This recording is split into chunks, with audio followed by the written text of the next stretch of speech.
జర్నలిస్టులకు సంబంధించినటువంటి జర్నలిస్టుల సమస్యలకి జర్నలిస్టులకు జరిగినటువంటి అన్యాయాలను ఫేస్ చేయడానికి గత 18 ఏళ్ల క్రితము ఏపీడబ్ల్యూజేఎఫ్ జర్నలిస్ట్ యూనియన్ ఆవిర్భావ దినోత్సవం మరి ఈరోజు నవంబర్ 5న ఆవిర్భవించింది.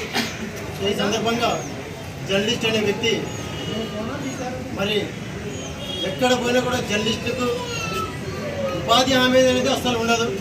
అటువంటిది ప్రభుత్వాలు ఎన్ని వచ్చినా ఎన్ని మారినా ప్రజలకు ప్రభుత్వాలకు వారధిగా ఉన్నటువంటి జర్నలిస్టుల కోసము మరి జర్నలిస్టులే మేమున్నాము మనమంతా కలిసి ఉందామని చెప్పి యూనియన్ని క్రియేట్ చేసుకోవడం జరిగింది. అందులో ముఖ్యంగా రాష్ట్రంలో ఏపీడబ్ల్యూజేఎఫ్ జర్నలిస్ట్ యూనియన్ ఎంతో ముందుకు సాగుతూ జర్నలిస్టుల సమస్యలపై పోరాడుతూ చిన్న సమస్య అయినా జర్నలిస్టులకు మేమున్నామంటూ ప్రతి జర్నలిస్ట్ యూనియన్తో పాటు ఏపీడబ్ల్యూజేఎఫ్ యూనియన్ ముందడుగు వేయడము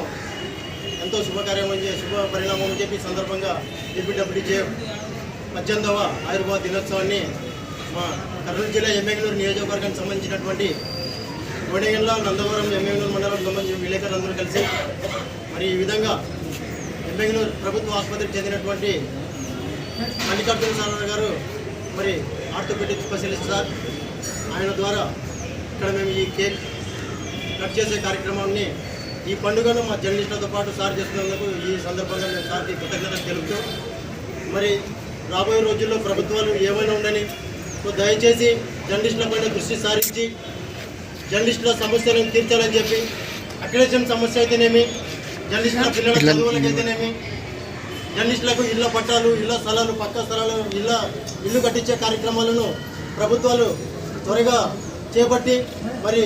జర్నలిస్టులందరికీ న్యాయం చేయాలని చెప్పి ఈ సందర్భంగా తెలుపుతూ ఏపీడబ్ల్యూజేఎఫ్ యూనియన్ని స్థాపించినటువంటి ఫౌండర్లకు ఈ సందర్భంగా జర్నలిస్టుల తరఫున అభినందనలు తెలుపుతూ మరి ఈ కార్యక్రమాన్ని మల్లికార్జున సార్ చేతుల మీదుగా మొదలు పెట్టాలని చెప్పి ఈ సందర్భంగా తెలుపుతున్నాం.